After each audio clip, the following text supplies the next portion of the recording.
বুকে ব্যথা নিয়ে হাসপাতালে ভর্তি হয়েছিলেন ভারতের বর্ষীয়ান অভিনেতা মিঠুন চক্রবর্তী।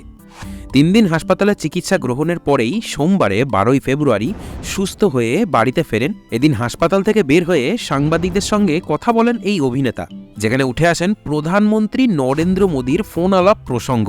এই অভিনেতা যখন হাসপাতালে ছিলেন তখন হাসপাতালে থাকাকালীন তাকে ফোন দিয়ে শারীরিক অবস্থার খোঁজ নিয়েছিলেন নরেন্দ্র মোদী। সাংবাদিকরা জানতে চান কি কথা হয়েছিল প্রধানমন্ত্রীর সঙ্গে। জবাবে মিঠুন বলেন, প্রধানমন্ত্রী ফোন করে একটু বকাবকি করলেন, তার বকাও খেলাম।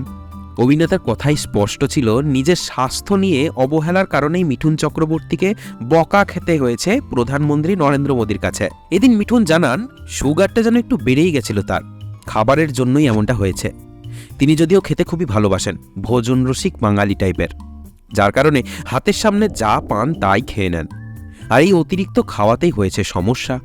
হাসপাতাল থেকে ছাড়া পেয়েই মিঠুন চক্রবর্তী সাংবাদিকদেরকে বলেন, আমি আপনাদের মাধ্যমে সবাইকে বলতে চাই, যাদের ডায়াবেটিস আছে তারা ভাববেন না যে শুধু মিষ্টি না খেলে আপনার কিছু হবে না।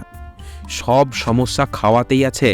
খাওয়া দাওয়া কন্ট্রোল করুন, আর ইনসুলিনকে কোনোদিনও ভয় পাবেন না। ইনসুলিন সবচেয়ে নিরাপদ একটা ওষুধ, যাতে আপনার শরীর ভালো থাকবে, এর কোনো পার্শ্ব প্রতিক্রিয়াও নেই। আমার সমস্যা, আমি বেশি খেয়ে ফেলেছিলাম, বললাম না আমি একটু রাক্ষস টাইপের। এর আগে শনিবার 10 ফেব্রুয়ারি সকালবেলায় হাসপাতালে ভর্তি করা হয়েছিল মিঠুন চক্রবর্তীকে। সন্ধ্যার দিকে হাসপাতাল থেকে দেওয়া মেডিকেল বুলেটিনে জানানো হয়েছিল সেরিব্রাল স্ট্রোক হয়েছিল তার।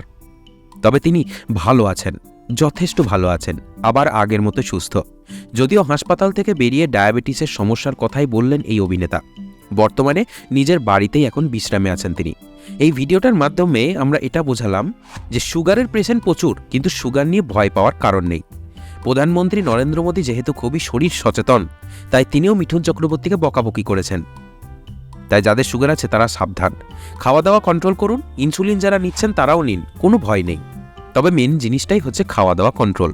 ভিডিওটি ভালো লাগলে শেয়ার করে ছড়িয়ে দিন। এতক্ষণ সাথে থাকার জন্য অনেক ধন্যবাদ।